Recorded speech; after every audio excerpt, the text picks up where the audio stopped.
Good evening. Welcome, everyone, to Winchester Academy.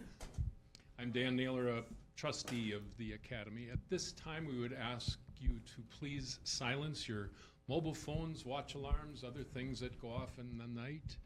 And please hold your questions until the end of the program. As you are probably aware by now, federal funding for food assistance, also known as SNAP, is in flux. Our local food pantries are reporting increased demand. In response, the Winchester Academy Board of Trustees is asking program attendees to donate to our the library's Little Free Pantry. A bin is available back by the coffee there, and in the future, if you wish to donate, feel free to bring material, non-perishable, unexpired food items. Cash or check donations can be made at the library front desk. To use the pantry, there is no registration, no income limits, or checkouts. We request that people only take items when they are needed. To visit the pantry, enter the library, turn left, and head toward the window. It is just past the large print section. The library's classic film series is slated for this Thursday at 1:30, When Heaven Knows Mr. Allison, starring Robert Mitchum and Deborah Kerr, will be shown. It's a late 50s movie, I believe, and it's a good movie if you get a chance. Our next program is in 2 months on Monday, February 2nd, when our very own Pat Fair will present the 1,000-Mile War, the Aleutian Islands campaign. In the meantime, we ask you to enjoy the holidays. Winchester Academy will be participating in the 7th annual citywide Yuletide celebration with free children's books at the library's story time on Saturday morning. We'll also be handing out scrumptious cookies at Christine's Boutique on Saturday. There's lots more events taking place during the 4-day celebration beginning Thursday, December 4th, and continuing through Sunday, the 8th. Let's thank our hospitality host for this evening, Vance Linden. And our generous program sponsors tonight are Barb and Terry Teskey. Barb, thank you. Tonight, we are celebrating 25 years of faithful service from our program assistant, Nolan Seawald. Nolan is here with his wife, Carol.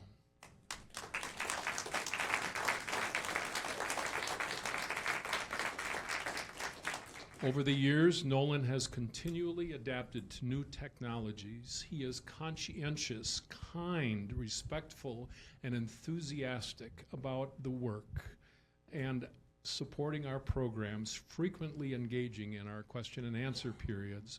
We are pleased to be able to present Nolan with a gift this evening, made possible by our Board of Trustees and a generous donor who has recognized Nolan's contribution supporting the mission of Winchester Academy.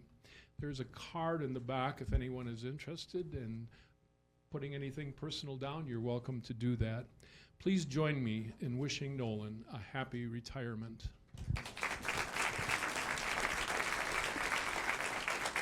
Thanks, Dan. Now, over the years, I've seen a lot of trustees come and go, executive directors come and go, and it's always been amazing to see so many people attending our programs. I don't know what to say, but thank you. I appreciate everything.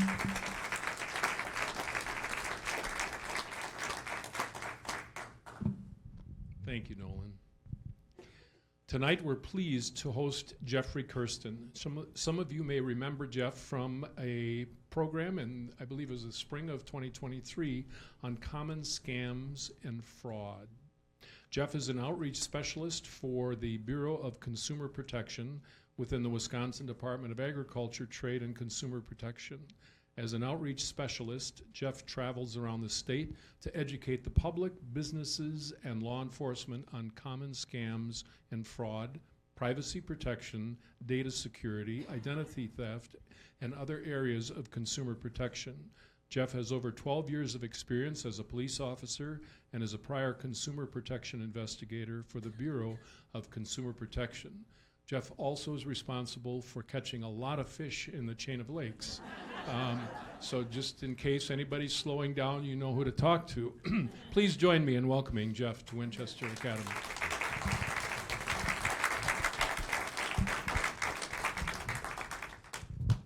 Thank you so much. Thanks for joining me, everybody.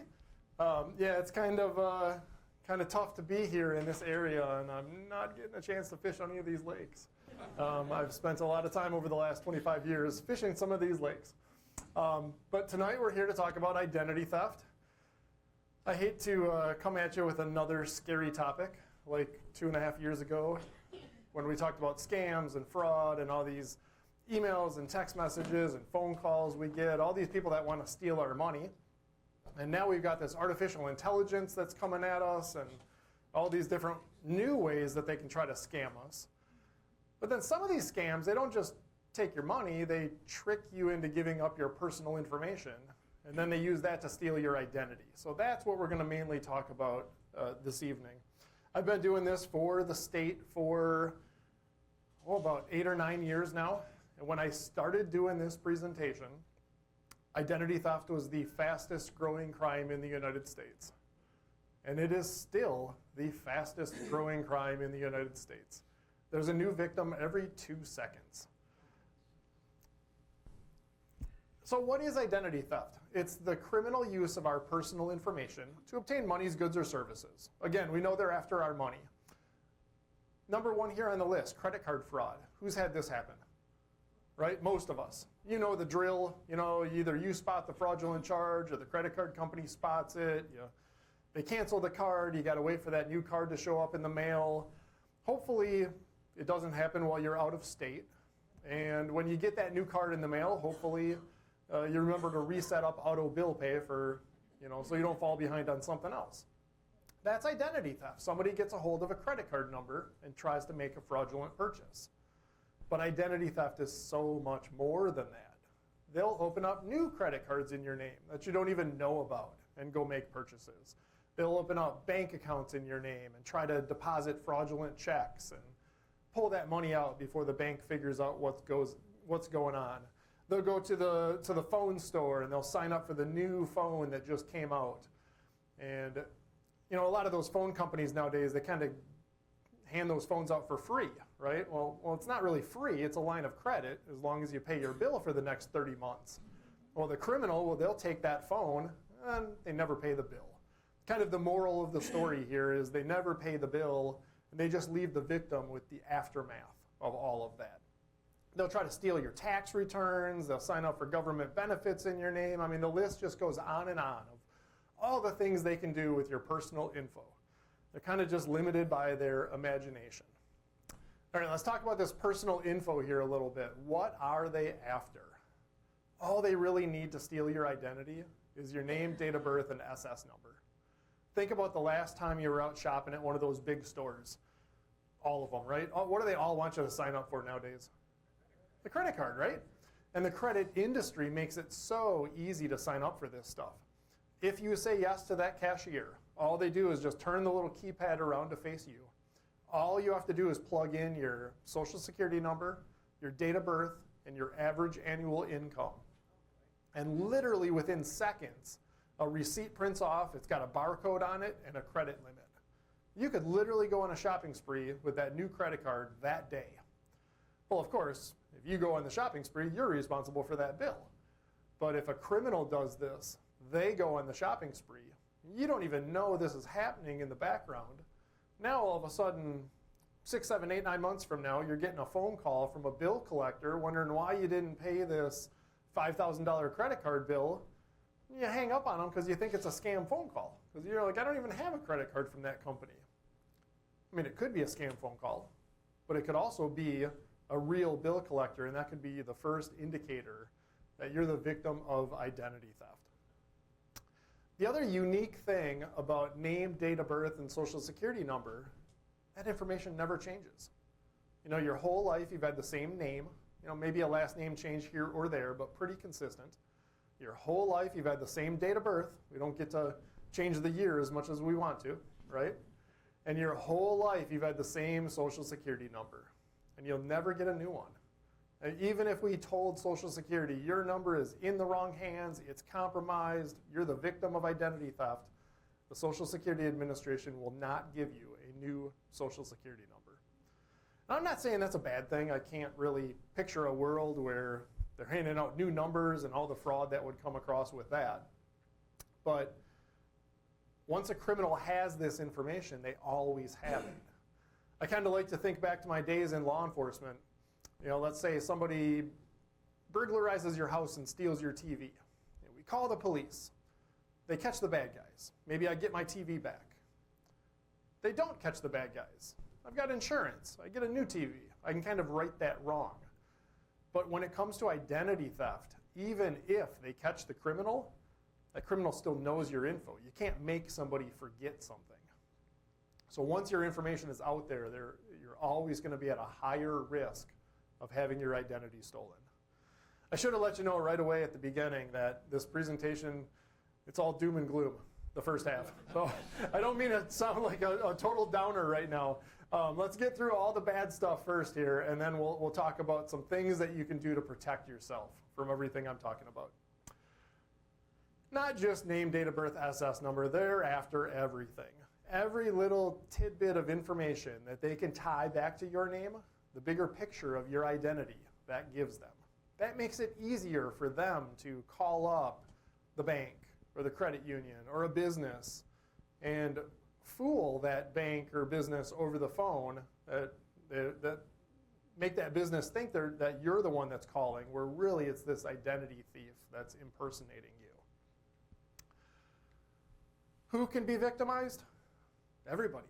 I mean, our youngest citizens to our oldest seniors, everybody in between. I'm not going to make you raise your hands, but if you have a name, a date of birth, and a Social Security number, you can have your identity stolen.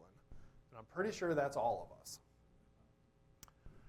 All right, so how do they get their hands on some of this personal information?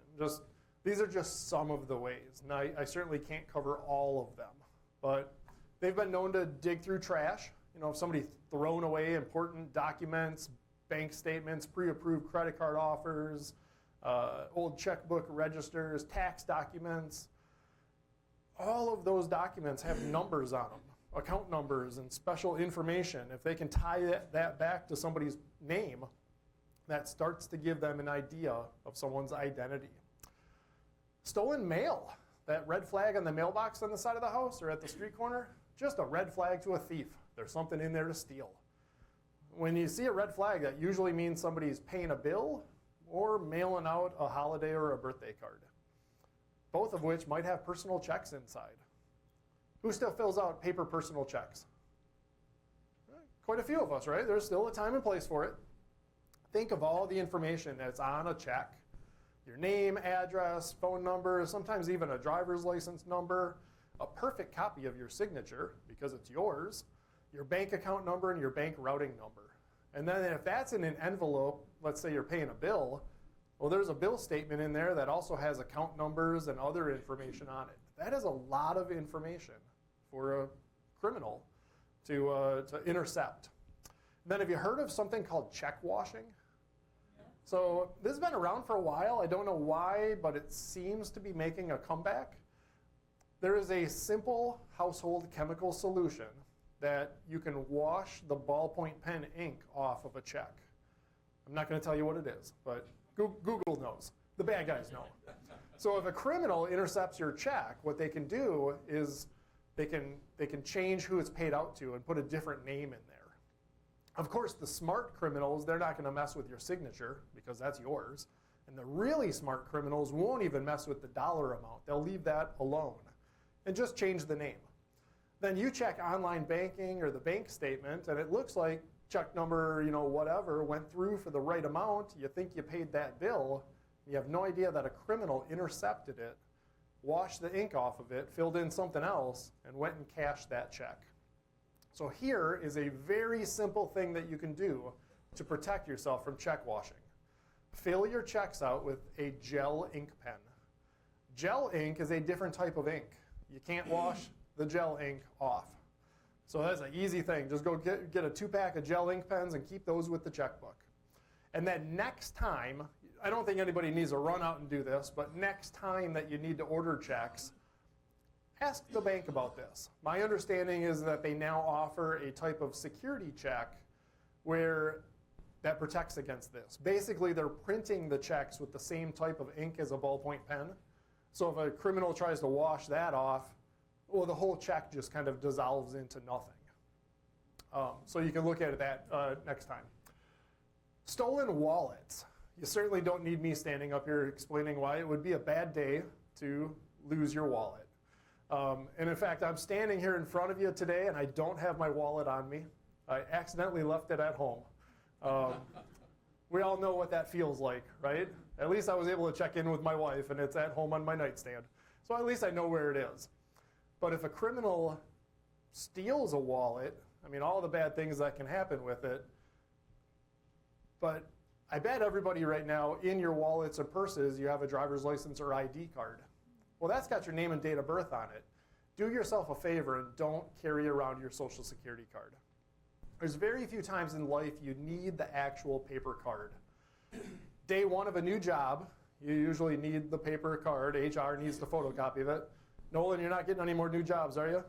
You're retired now? All right. So don't need to carry around that social security card.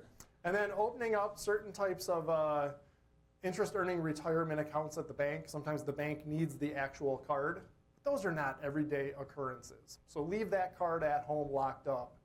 So in case you lose your wallet, you're not handing an identity thief everything they need. And then phones. Just about everybody carries around a smartphone, right? Does anybody have two? Am I the only one here that works for the government? I've got iPhone, I've got Android, I've got it covered. We call these things phones, but these are computers. We literally carry computers around in our pockets.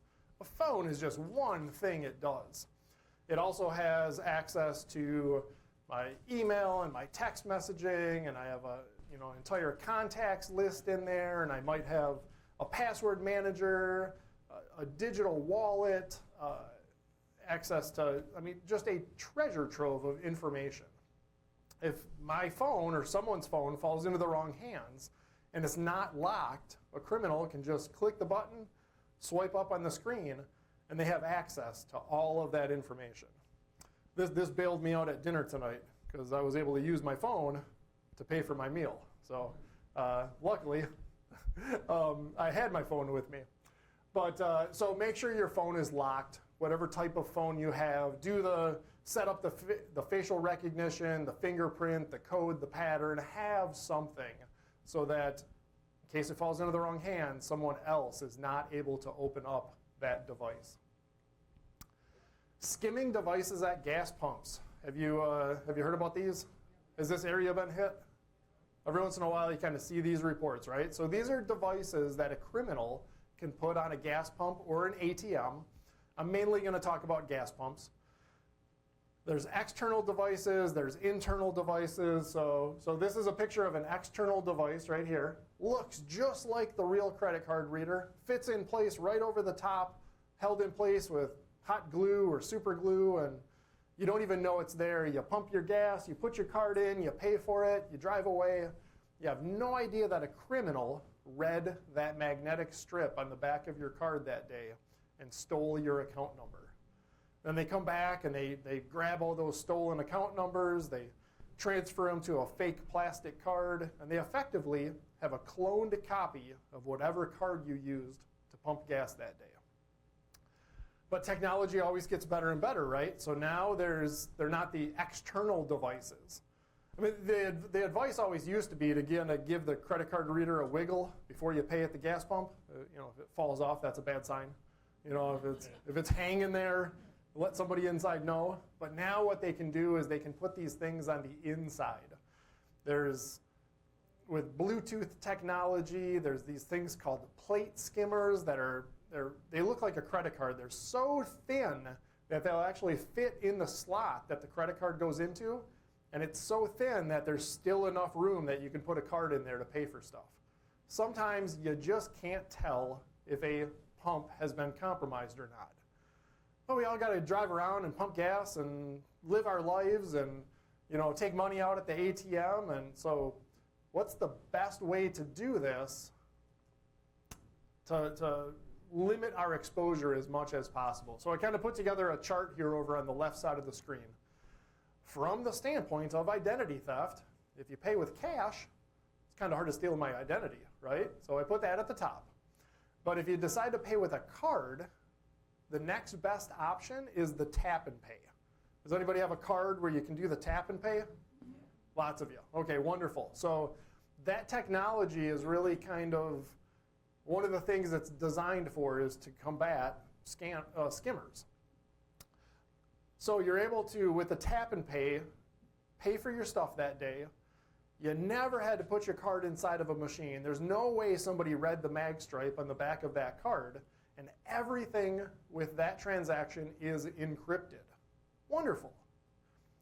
If you don't have tap and pay, you can sometimes plug a card into a digital wallet on the phone, and then many of your phones have that NFC technology. That's what I did at dinner tonight. I was able to use my phone to do the tap and pay. If you're not comfortable putting your credit card into your phone, the next best option is to use the chip. Most all of our cards have the chips on them, right? So go inside and pay for your gas with the chip. So, in order to do that, you just put the card in the bottom of the machine.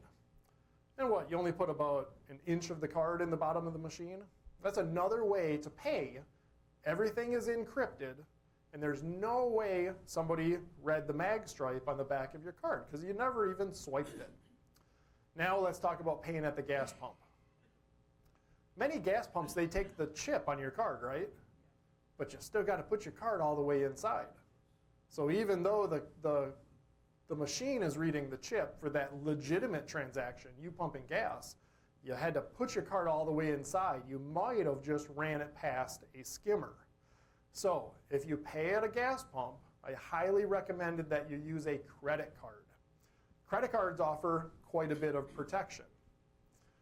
If someone just gets a hold of your credit card number and makes a fraudulent purchase, any guesses on how much time you have to notice that, report it to the credit card company, and not be held financially responsible? Oh, who said that? 60 days. Perfect. Excellent. 60 days, that's what the Fair Credit Reporting Act says, 60 days from the date of your last paper statement. So the way they wrote it was, no matter where in the month we are, you get 2 full billing cycles. Plenty of time to notice a fraudulent charge, report it. That's what we talked about in the beginning, right? They're going to cancel the card, wait for the new one to show up. Easy to recover from. No financial loss during that recovery. Now let's talk about using a debit card. This is where it gets tricky. Your debit card's your money, right? That's the checkbook. If a criminal gets a hold of your debit card number, depending on how they make the fraudulent charge, and we don't get to control that, right? Your bank or credit union may consider that what they call an electronic transfer of funds. If that's the case, how much time do you think you have to report it where the bank or credit union has to give you the money back? 30? Anyone else? 10? You're going in the right direction. 48 hours. 2 days. Who checks online banking every other day? Yep, my wife does. Even if all of you raised your hands right now, I would say, great, good job, keep that streak going forever, because you don't want to miss one of these. But here's the deal. Even if you notice it within that 48-hour window, there's money now missing from the checkbook. That's a financial loss. What if they clean out your checkbook, and now tomorrow the mortgage is due, the car payment's due, I need gas, food, groceries, and the money is gone? You report it to the bank right away. Yeah, maybe your bank's going to give you the money back, but that all takes time. What if it takes them a week or two to get your money back? I've actually had this happen to me. I was getting ready to do a presentation at the Black River Falls Public Library at 6 p.m. I kid you not, my wife called me at 5:59 p.m. I'm in front of the room getting ready to talk, and she's like, did you just buy something from, I think it was like Marcus Movie Theaters and something else, some other company. It was about $200 worth of stuff. Wasn't me, but now $200 is missing from the checkbook.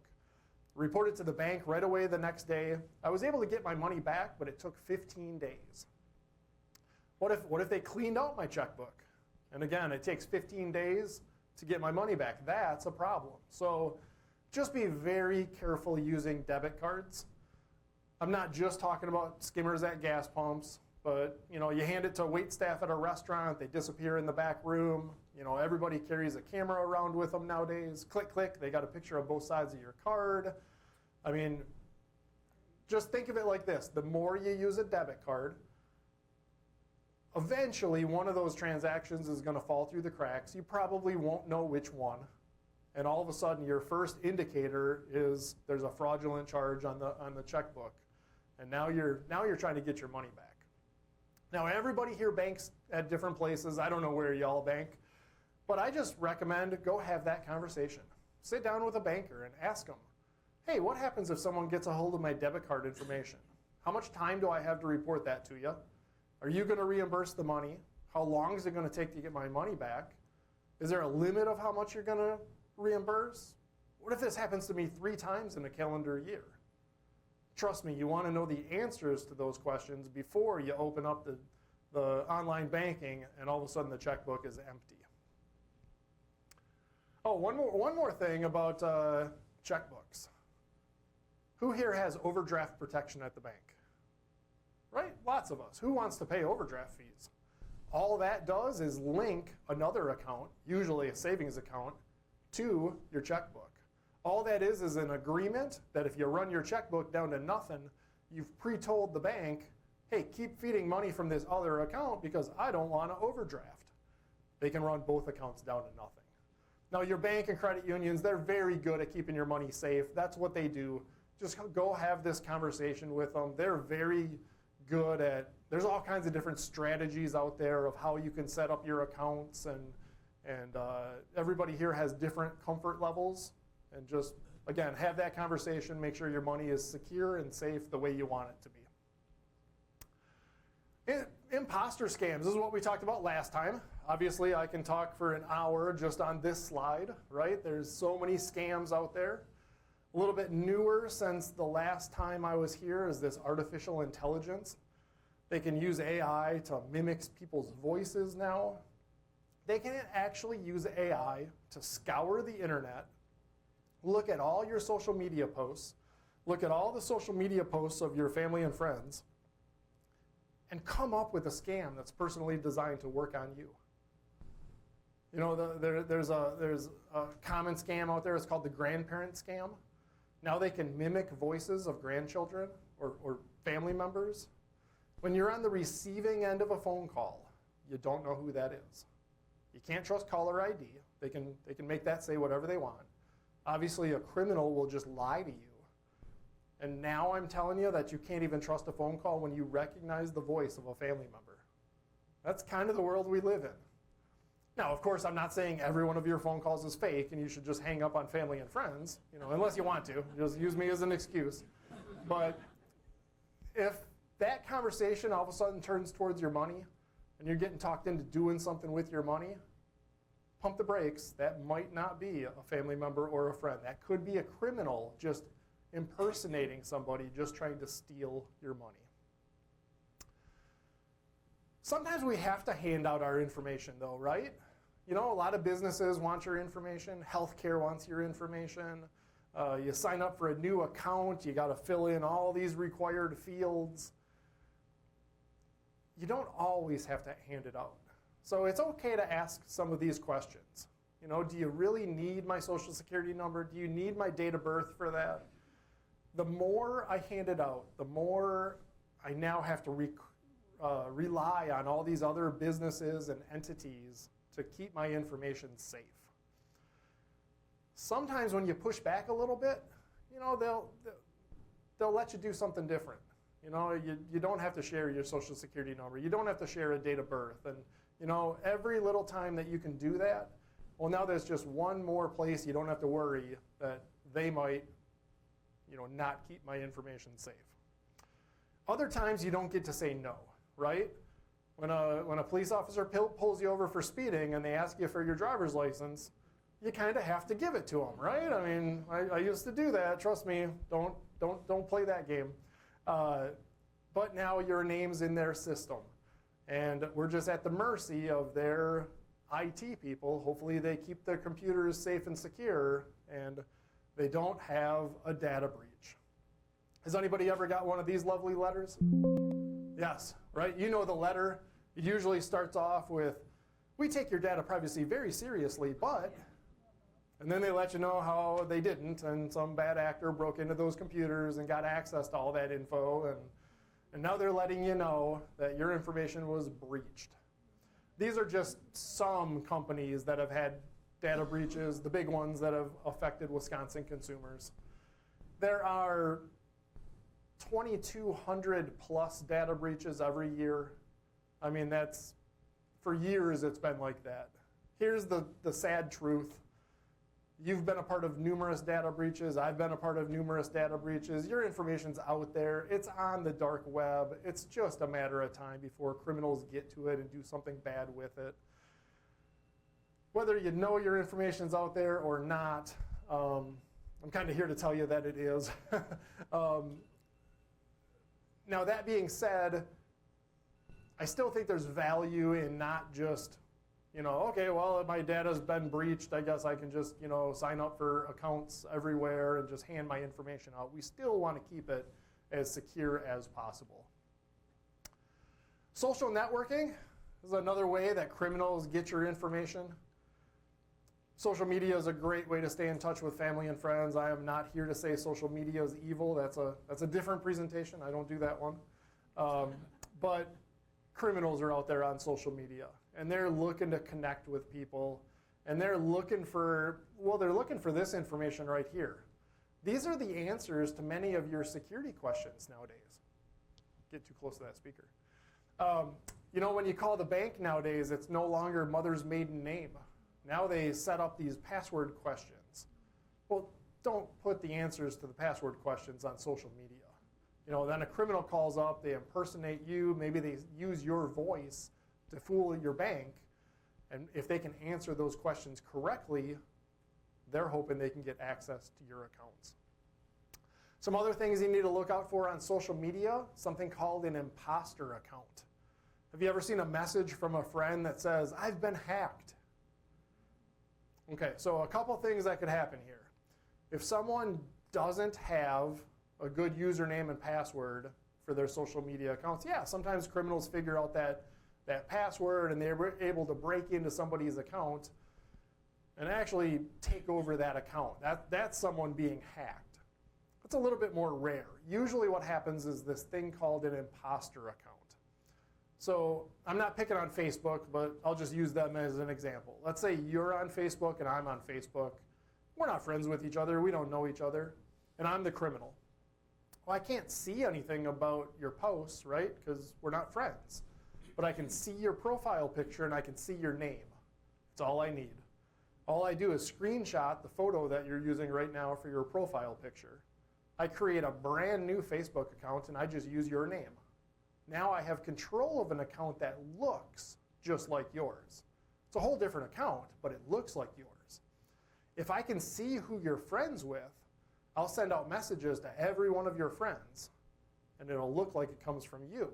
And those messages will almost always have a link in them that they want somebody to click on. Don't click links unless you know for sure who sent that to you. Those messages, some of the common ones will say, "Oh my goodness, did you see who died?" And there's a link to click on. Or, "Oh, I didn't know you were on YouTube," and it looks like a YouTube link. And you want to click on these, right? Don't click those messages. Here's the best thing you can do to protect yourself against imposter accounts. Set your friends list to private. Set your friends list where even your other friends can't see who else you're friends with. Then, as the bad actor, if I create an imposter account, if I can't even see who you're friends with, well, who am I going to send all those fake messages out to? There's not really much I can do with that imposter account. It seems to be one of the better strategies here. We're going to talk a little bit more about passwords here in a second. Watch out for too good to be true investment opportunities on social media. Social media is probably not the best place to find somebody to get investing advice for your money. Somebody is trying to talk you into buying cryptocurrency down at the local store where they have these cryptocurrency kiosks. Run away from that. Let's just pretend for a second you wanted to buy crypto. I don't want to go off on a tangent here about crypto, but many scams the criminals like cryptocurrency, and you've probably seen these cryptocurrency kiosks all over the place. Those machines take 30% right off the top. I'm no investing expert, but if I'm already 30% in the hole with my investment, that doesn't sound like a very good deal. So you never would put money into one of those machines. All right, how do we protect ourselves from all this stuff? Keep your phone locked. We talked about that one already.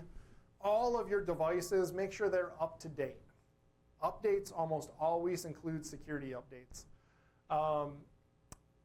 Don't click links in unknown messages. Did everybody remember to pay your Illinois tolls earlier this year? Right? Did you all get that message? Yeah. Yep. Don't click that link. I actually have a good friend who fell for that scam. My wife and I were on vacation with two friends of ours, Joe and Jean, at the end of February, right when that scam message happened to come out. It was a vacation that we had to fly to, and my wife and I, we flew out of the Madison airport, but friends of ours, they drove down to O'Hare and flew out of Chicago.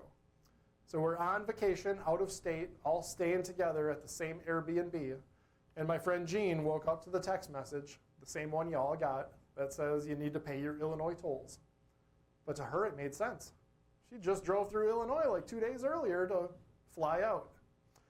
You're on vacation, you don't want to deal with this, click, click, click, let's just get back to having fun. Click, click, click, and she puts her debit card information in. Ooh, that is the appropriate reaction, thank you. Thought she was paying about $12 in tolls or whatever the text message said. And the moment she hit pay, she got a message from online banking of a pending $587 charge. Because this has nothing to do with paying tolls. This is criminals stealing payment card info and now trying to get as much money as possible. Don't click links in messages unless you know for sure who sent that to you. With your phones, only install apps from trusted locations. So if you have an iPhone, there's only one place you can go, Apple's App Store. If you have an Android phone or a Google Pixel or a Samsung Galaxy, something like that, you can install apps from wherever you want. You can download apps right from websites. Be very careful with that. There are a lot of fake apps out there. Even with the Android phones, I recommend sticking to the major app stores where they kind of vet out those apps to make sure that they don't have malicious content.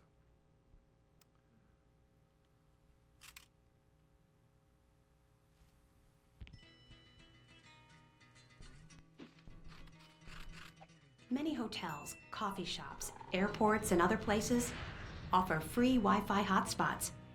They're convenient.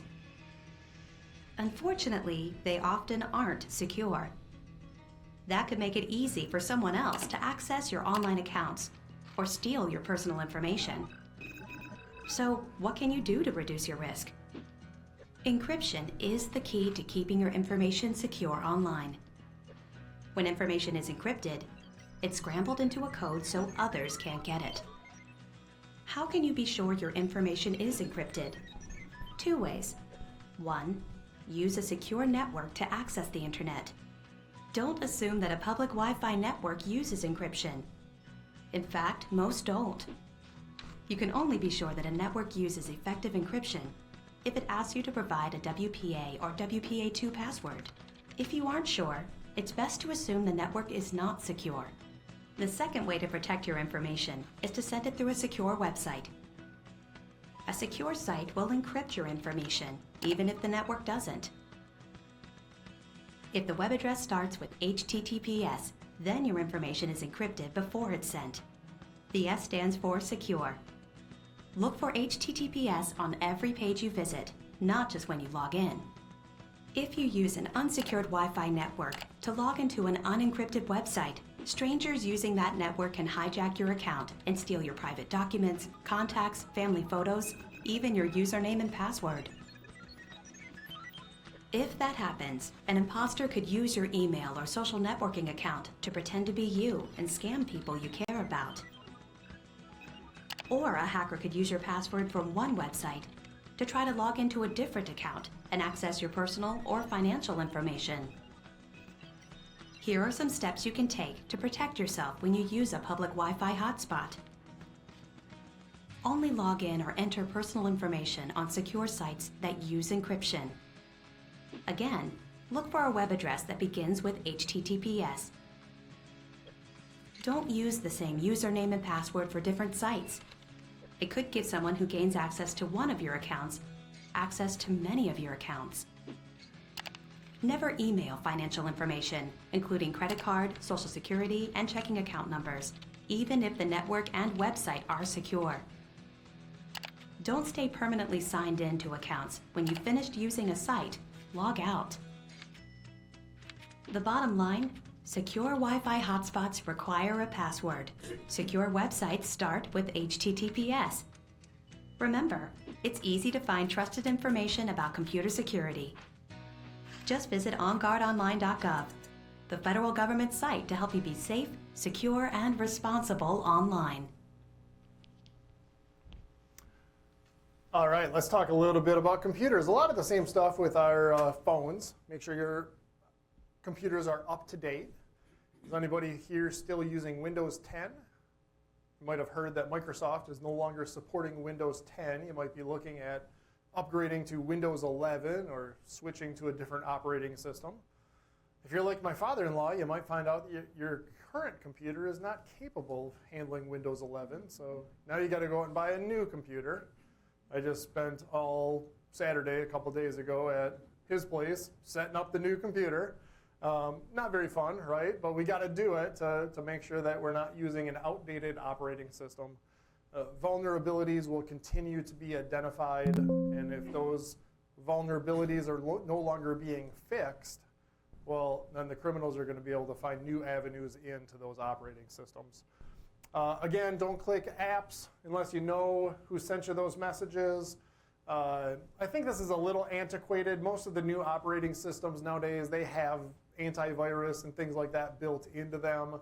If you want to have additional antivirus, that's fine. Many of those antivirus suites of software also offer virtual private networks, VPNs, and different additional features that you might be interested in. And then like the video said, only use secure Wi-Fi. Here's the easy way to remember it.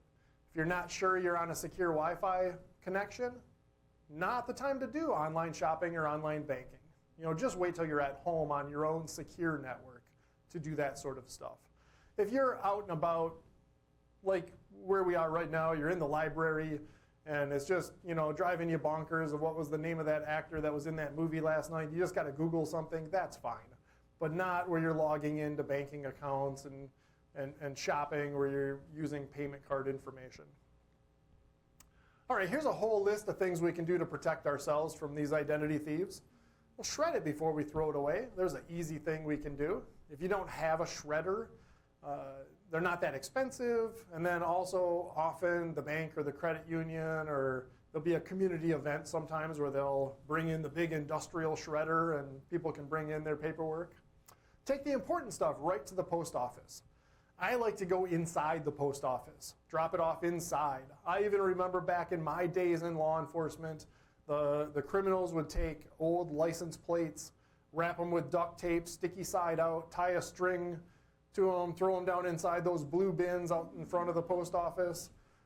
Not the type of fishing I like to do, but it's a type of fishing, right? Bounce it around, pull it back up, see how many letters would stick. And I know some of those things, they have like the anti-theft devices on the doors, but still, some of that stuff they can get around. So take it inside. That's the best chance that your letter gets to where it needs to go. Enable something called two-factor or multi-factor authentication whenever possible. You probably already know what this is. Have you ever logged into an account and then they'll send you that text message or email with a 6-digit code? That's what this is. So it's not only requiring your password to log in, but then they're also verifying that you also have access to the phone number or the email address that's on this account. So it's kind of verifying two different things before they give you access. If you don't have this, especially on social media, and a criminal figures out your password and logs into your account, guess what? The first thing they turn on? Multi-factor authentication. And then they will link your account to a different email or a different phone number you don't have access to. And then when you reach out to, let's say, Meta, and try to get access to your Facebook account or Instagram account, Meta won't help you because you don't have, they won't believe that you are who you say you are because you don't have access to the email or phone number that's on that account. Sometimes people just get stuck and then they have to start over from scratch. Here's a few things you can sign up for if you're interested. You can sign up for something called e-Notify from the Wisconsin Department of Transportation.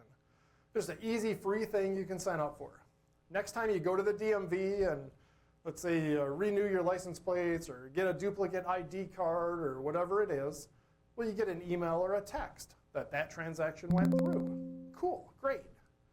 But what if you get a message, what if you're at work one day and you get a message that somebody just went to the DMV and got a duplicate ID card or changed your address, and you're not at the DMV? Kind of real-time notification that somebody is up to no good, and you can put a stop to it right away. You can sign up for something called informed delivery from the post office. Does anybody have this? Yep, I've had this since 2018 when it came out. You get an email every morning. I get mine at about 7:30 in the morning. If I choose to open up that email and look at it and download the pictures, I can see actual pictures of pieces of mail that are going to show up to my house that day. Even though I'll tell you, where I live, I don't usually get my mail until about 4:30. So right away in the morning, I can tell, oh, I'm getting something really important. Well, then I know to get it out of the mailbox right away. What if I go check my mail at 4:30 and that item's not there? Somebody steal it, postal carrier lost it, they gave it to the wrong house, but at least I know what I was supposed to get, and I can follow up to make sure that I get that document. I mentioned earlier they'll try to steal taxes in your name.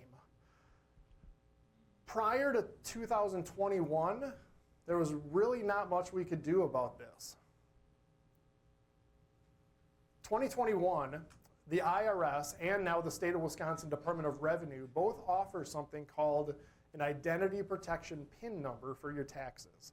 So think of it as like multi-factor authentication for your taxes.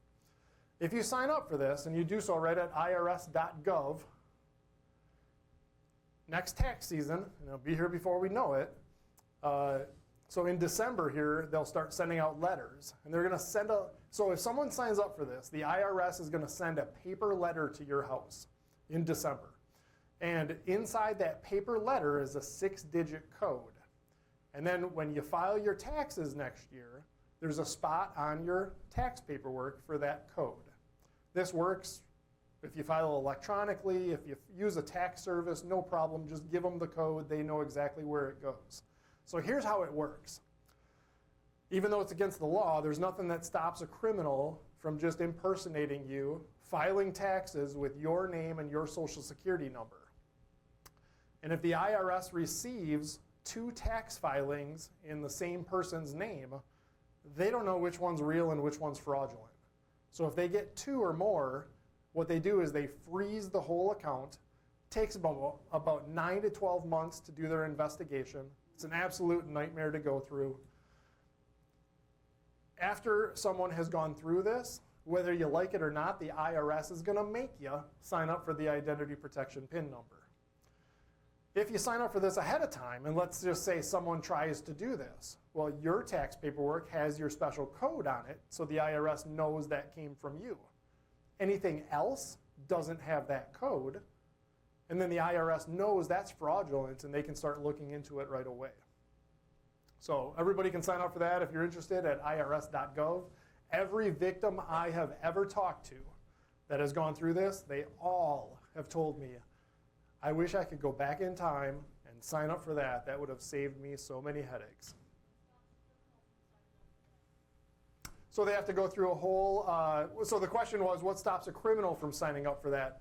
The IRS uses, it's called ID.me. It's a whole verification.gov type way to make sure that you are who you say you are. Good question. Passwords.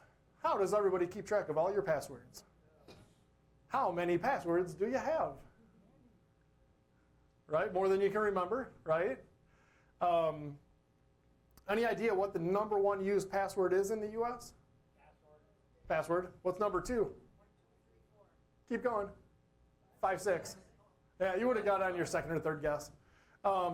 Sometimes I bet the criminals just laugh at how easy it is to break into accounts. Setting up that new computer for my father-in-law Saturday, 2 days ago. We had to also get a new Wi-Fi router. His router was so old, it was barely transmitting internet. And the new one came, and I get it all set up for him.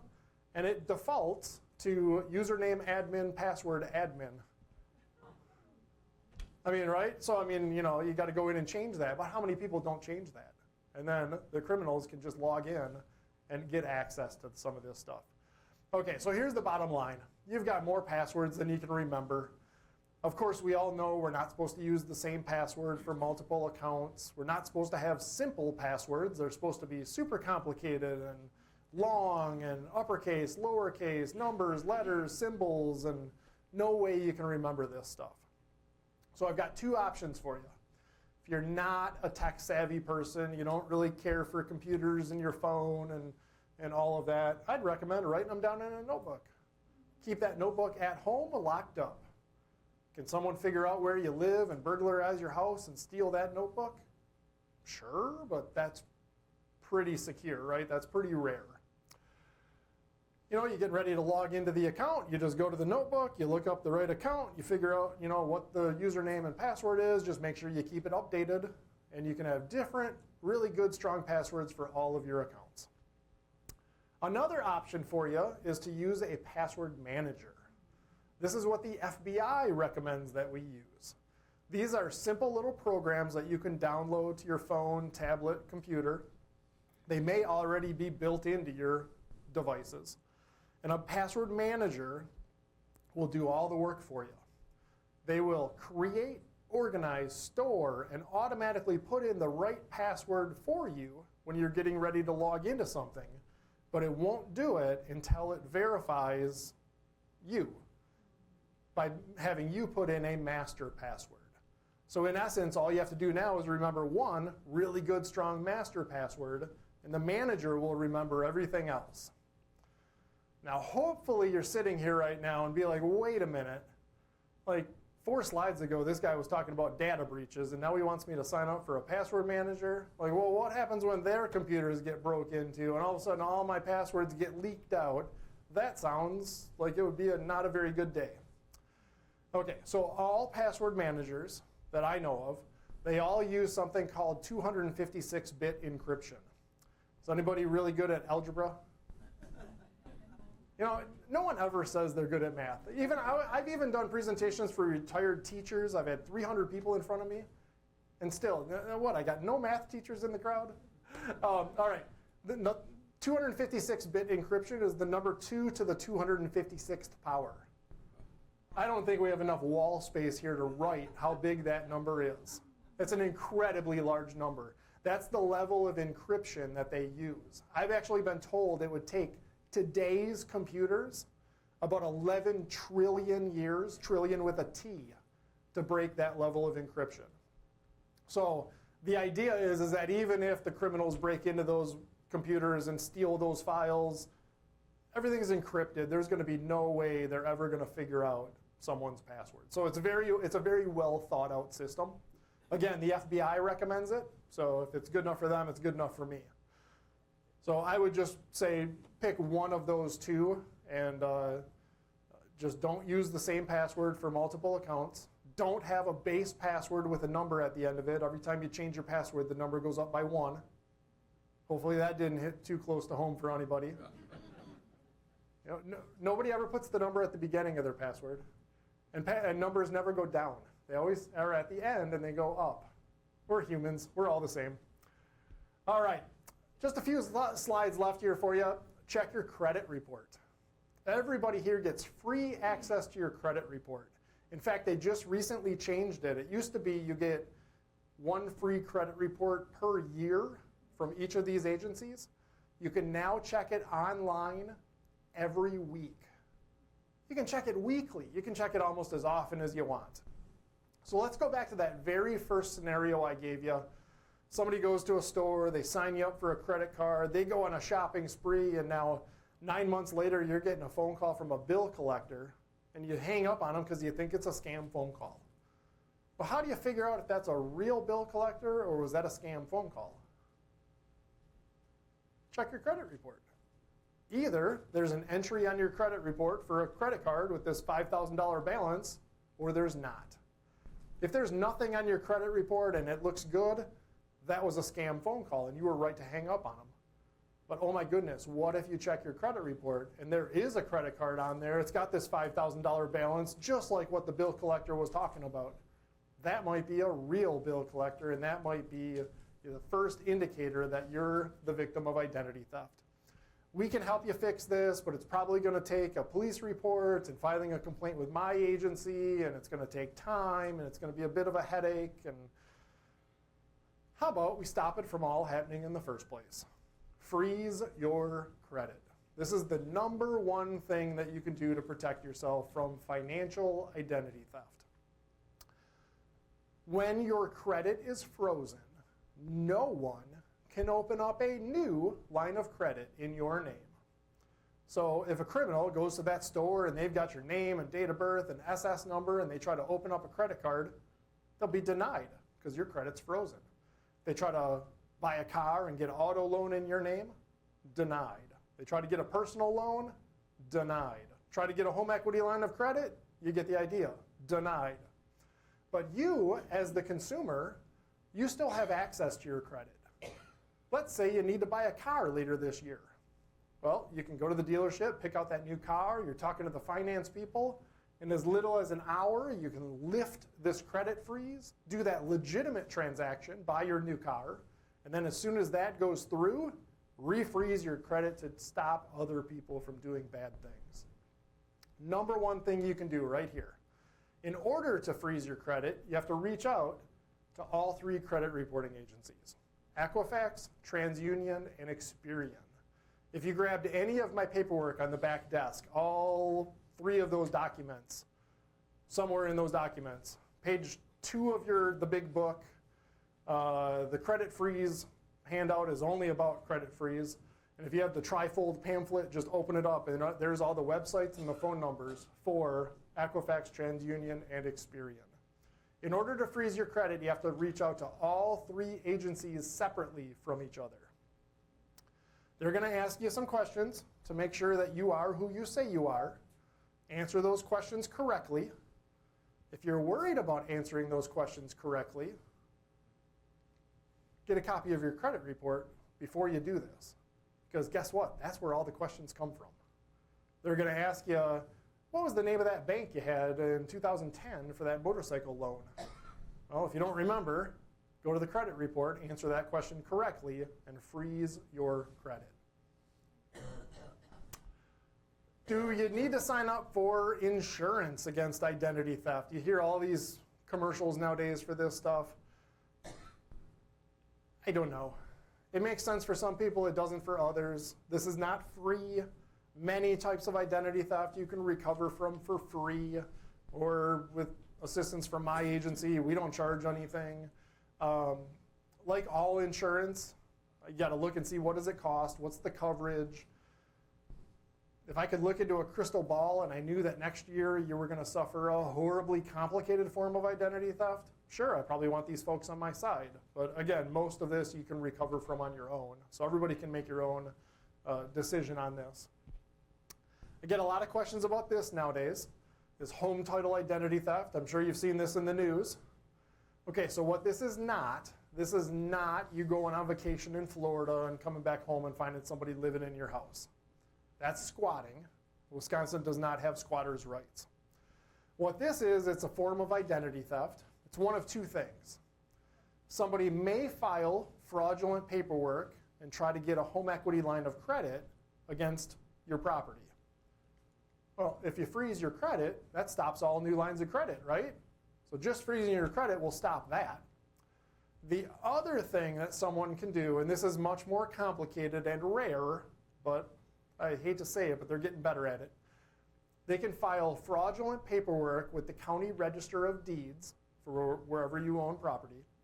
Basically what they try to do is they try to get that deed switched over into their name, and then they try to sell it quick, your property, and just try to grab money at closing.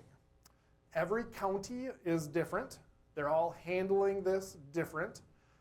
Many of them have a notification alert or a fraud alert or something that you could put on your property. So if you own property outright or it's almost paid off, I highly recommend that you reach out to the county register of deeds, see if there's something you can sign up for to help protect yourself against this. So the idea is if someone files fraudulent paperwork, at least the register of deeds will notify you that paperwork was filed. Well, if it's not you filing that paperwork, then you can put a stop to it right away. I hope none of this happens to you. I hope you don't have your identity stolen, but if this starts happening and the bill collectors are calling and the credit cards are showing up in the mail and somebody changes your address and all of a sudden you're not receiving mail anymore and you just feel like you're kind of drowning in all of this, you're not alone. You can reach out to my agency and what we do is we field identity theft complaints, and then we'll reach out to the companies and businesses, financial institutions where these fraudulent accounts have been opened up. We'll work to close that down, get that off somebody's credit report, and thus recover their identity. It's probably going to require filing an identity theft complaint with us, which includes a law enforcement report. So hopefully you don't have to do this. It's a little bit of a process, but we are here to help out if you need it. And then I'm just going to throw this screen up. This is some other presentations that I offer. So shameless, plug here for the Winchester Academy or anybody else watching. So far I've been here for common scams and fraud, and now today was identity theft. A nice, if you want to do the trifecta, the safe online shopping would be the other more popular presentation that we offer. For the landlords and the renters, we have a presentation. For the homeowners, things to consider before signing a contract, some business presentations, some other things. So I'll just leave that up on the screen and we can open it up to questions. So if you have a question, just stand by for a second. We've got some microphones and we're going to come around and get to you.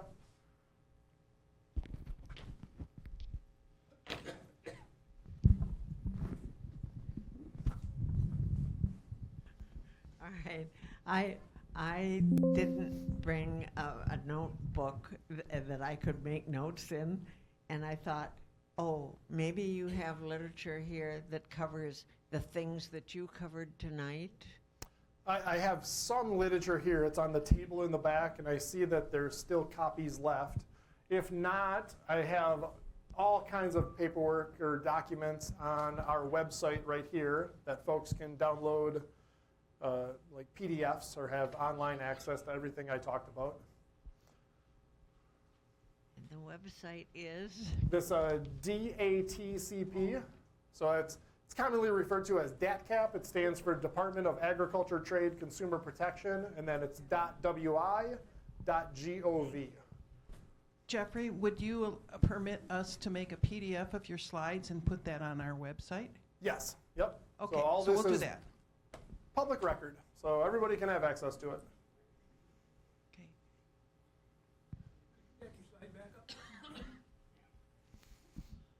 Can you give me an example of why you want to freeze your credit? So if someone gets a hold of your social security number and your credit is not frozen, they would be able to open up a credit card in your name and go shopping. They could buy a car in your name and get an auto loan. They could just get a personal loan. And you did say that you could, if you were purchasing something, you could make a call. Yeah, so here's two good examples. So let's say your credit is frozen and you need to buy a car. This is the easy example. So you go to the dealership, you pick out that new car, you're talking to the finance person at the dealership, you're getting ready to have them run your name, get approved for your new car loan, I guarantee that the person who works at a car dealership knows which of the 3 credit reporting agencies that they do their credit check with. This is literally what they do every day. Oh, you do your credit checks with TransUnion? Great. Now I only need to lift my freeze with TransUnion. I can leave the other 2 alone. I get approved for my new car loan. Then as soon as that legitimate transaction goes through, now I only need to refreeze TransUnion, or whichever one they had me unfreeze. That's the easy one. Here's the other example. And this perfect timing, right? Because next Friday is Black Friday, right? It's coming up on us, right? Who's going shopping on Black Friday? Nobody? Is that, who's shopping online on Black Friday? Well, it used to be a thing, but I used to work at a retail store, and I know what that's like on the retail side of things. The retailers are going to want you to sign up for their credit cards. And if you sign up for today's credit card, I can save you 20% on today's purchase. There's going to be a lot of that on Black Friday, right?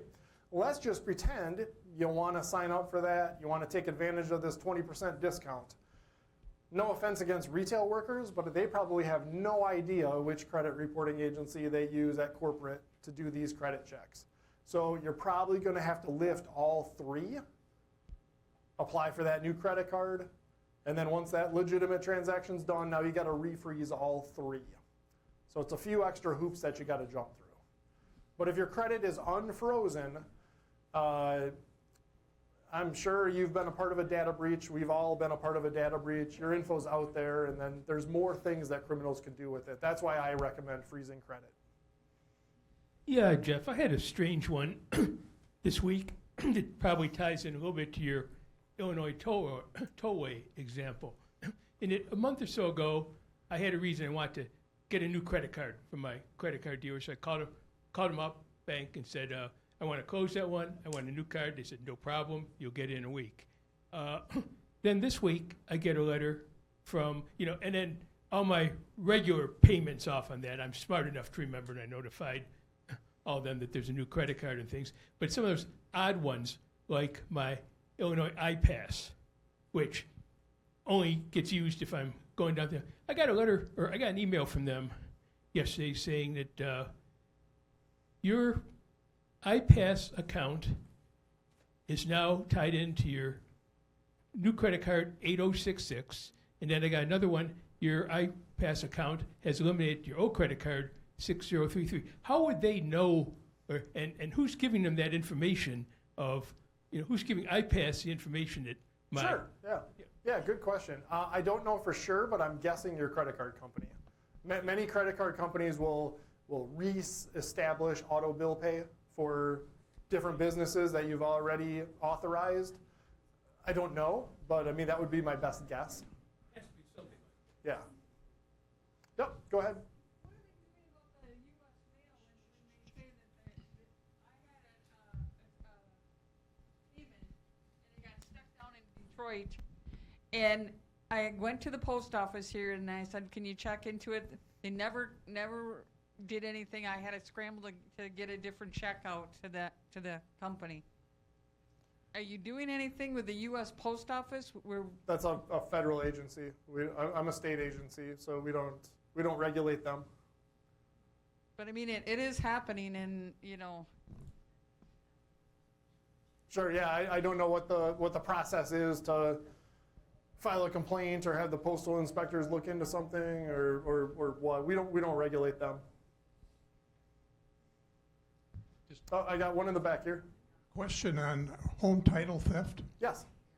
What if your residence has been put in the name of a trust? Good question. So I am not a lawyer, and I'm not giving anybody legal advice here, but I was doing this presentation up in Pembine, up in Marinette County, and it just so happened that somebody in my audience was a realtor, and they were kind of talking about this whole home title identity theft thing a week or so before I was there. And she was talking with a lawyer who works for a title insurance company. And the title insurance lawyer, so this is like third-hand information, but bear with me, they are apparently advising people that if you have your house is paid off or almost paid off, to open a trust and then have your own trust put a $0 lien against your own property. Because if there's a lien against your property, nobody can sell your property, right? The lien has to be satisfied before something like that can happen. But it's your own. It's your own $0 lien. So that would prevent this type of activity. And then if you need to sell your own property, well, you just have your own trust lift that $0 lien, and then you can do what you want with your own property. Now, I am not recommending that, saying that people need to go do that, but I see the logic. I'm not a lawyer, but I see the logic in it. But that costs money. You got to hire a lawyer to set up a trust, and that is not for everybody. So I'm just throwing that out there, that if that makes sense to you, I would reach out and get another opinion from somebody. I'd like to know, why does your doctor's office need your personal? Oh, Social good question. Security. Why does healthcare want your Social Security number? Any ideas? No. So if you don't pay your bill, that's how they come after you. Yeah, I mean, that's what it is. Social Security will tell you the only use for that number is that when you obtain the right age, you can pull benefits from Social Security. That is the only purpose for your Social Security number. But it has become the pseudo-identifier that the credit industry uses and everyone uses in the U.S., and it's just the world we live in, but that's really why they want it. That's how they come after you if you owe them money. Well, so here's the thing. If you go back to those questions that I had up on the screen, I know this is a while ago, yeah, you can say no to some of that stuff, but if you say no to a business that I don't want to give you what you're asking me, just also know that that business can then say, well, then we refuse to do business with you. So I say there's nothing wrong with pushing back a little bit and seeing if they'll bend on those rules, but if they say no, that you have to provide this info or we're not going to do business with you, they have that right as well. I have a question, a second question. Yes. In Wapaka here, those of us who have medical care through Theta Care learned a couple of years ago that they were hacked. And of course, all of the medical organizations ask you to open up one of these portals so that you can communicate with them with, all right. Yep. And of course, they want every bit of your personal information to open up one of those portals. And of course, Theta Care was, and 11 months after they were hacked, they told us that they had been. And It's supposed to be 45 days, but. Well, it was half 11 months. And I personally have an account with Wells Fargo, and they were hacked. And I just assume that the hackers have all my information. And Which is why you should freeze your credit. That's what it kind of boils down to. Yep. Okay. And that's enough? I mean, I just don't know how much. Sure. So credit freeze doesn't stop everything that a criminal can do with your information, but it stops a lot of it. Yeah. It's one of the better tools that we have. Yeah, just for that reason. I mean, I put this up on the screen because United Healthcare, I think there's another one on here. Healthcare gets hit a lot. The criminals like healthcare because healthcare has all your info. So if they can break into those computer systems, they get everything. But, yeah. If you freeze your credit with one company, it freezes the credit for all three companies. So it doesn't. That's a fraud alert. So there's two different levels here. You can make one phone call to one of the three credit reporting agencies and ask for a fraud alert. So what that is an extra layer of protection. Basically, you're asking the credit reporting agencies, if you see a request to open up a new line of credit come through, take an extra step to verify that it's me. This isn't a bad thing, but it's not a freeze. There are still ways that credit can be opened up. And that one phone call to one of these three, then they notify the other two and put that fraud alert on all three. A credit freeze locks your account down. But in order to do that, you have to lock all 3 individually from each other. So there's 2 different things that are kind of going on there. I have a question, and it's not exactly on topic, but is the national do not call phone list still in effect? It is. And who do you complain to when it's not working? So, yeah, don't shoot the messenger. My agency actually administers that program. And I am here to tell you it is an incredibly well-run program. But I feel your pain. All the phone calls that you get that you're complaining about, that's not telemarketing. Those are criminals pretending to be businesses and things like that. Way to help you. So, did I just lose my mic? Yes. So, even though it's against the law Hey, Carol. for a criminal to call you, backup has arrived. Even though it's against the law to call you because you're on the do not call list, well, the criminals are going to call you anyway. That's like telling a bank robber, don't speed. You know, like they're going to break the law no matter what. They're trying to steal money from you. So, but here's what I like about being on the do not call list.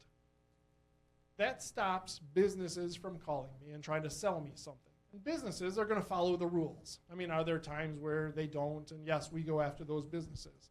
But if I know that this incoming phone call where I don't recognize the number, well, I'm on the do not call list, so that's not a business calling me up to sell me something. That's probably just a criminal. Kind of makes it easier to ignore those unknown numbers. If you're not on the do not call list, you're going to get all the same current scam phone calls you already get because there's no way to stop them.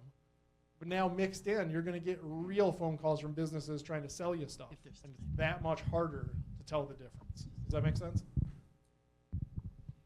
Hi, take this gentleman's advice, freeze your credit, because your information's out there.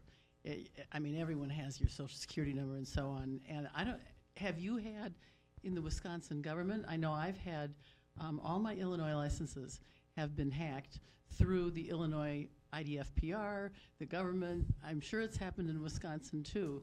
And it's not just healthcare. It's not just the school. It's out there. Freeze your credit and make sure that. I think it's safe to say everybody in this room is a part of at least one, if not numerous, breaches of your info. It's out there. The dark web is a real thing where this information is bought and sold, and just a matter of time before criminals get to it. Just a quick announcement. Before people leave, Vance said that he cannot eat all of the cake that's here. So please His help yourself to a doctor piece won't let before him. you leave. Yes. Did you have Actually, while we're talking about data breaches, let me just, I have a question for myself that I'm going to answer right away. Have any of you started to get things in the mail that you're part of a class action lawsuit against Facebook or a healthcare company or all of these? I've gotten like 3 of them in the last like 2 or 3 months. And it seems to be a trend that these class action lawsuits are popping up when the big companies have these data breaches.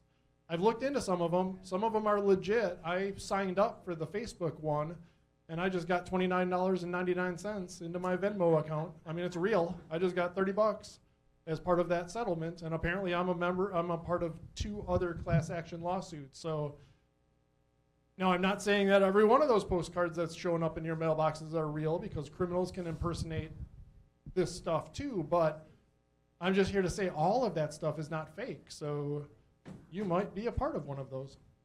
question here? I had a question of who has authorized Equifax, TransUnion, and Experian to collect all this information? That's part one of my question I always had. The second one, I have worked for a credit manager, and I know that the company had an account, and they could look at anybody through their payment of that account. If they wanted to know that person's credit history or whatever, they just paid for it. So that was many years ago, though. So does that still hold today in businesses where the business manager can look up anybody? Number one, that means they know all your information. Number two, these same 3 sisters are the same ones that rated as AAA sheer junk bond. So why should we trust them with our information? Okay, Because so I've had information typed in there incorrectly by them. By the credit reporting By agencies? them. Yeah. And then I had to go through all kinds of hoops to try to figure out where did they get that, their own mistypes and their own misdeeds. So they seem to have a lot of power over us. Who authorizes them to have that power? I don't know. The credit industry, I mean, it's the world I've always lived in, that Equifax, TransUnion, and Experian, they're the three big credit reporting agencies. We all know that, well, let's see, Equifax and TransUnion have had their own data breaches recently. Yes, sometimes things are wrong on our credit reports. There's typos and things that just get entered incorrectly. This is why everybody should check your credit report, look at it for accuracy, and when things are not accurate, you want to reach out and get that corrected. But that's way above my pay grade of who authorizes them to do that and how they have that much power, and they have our information whether we like it or not. Yeah, Okay, Jeff. we've got time for one last question from Nolan, and then we need to stack chairs. Oh, I heard Nolan's got good questions. Eat cake and stay safe. The one thing that I've heard a lot of more recently is more of the federal government computer systems are getting hacked into. And that is going to be a big problem. Yeah, So I would say it's any just not government just- computers, because they probably have lots of your info. And But- it's just not state or local. Yeah, It's so also let me gone national and worldwide. let me say this about, so here's why I like having my credit frozen. Because when I get that next letter in the mail that I was part of another data breach, I don't have to worry about it. I don't have to figure out if that's real or not, or whether I should or should not sign up for the credit monitoring that they're offering, or any of this other stuff, because my credit's already frozen. I've already done the best thing I can do, whether that's real or not.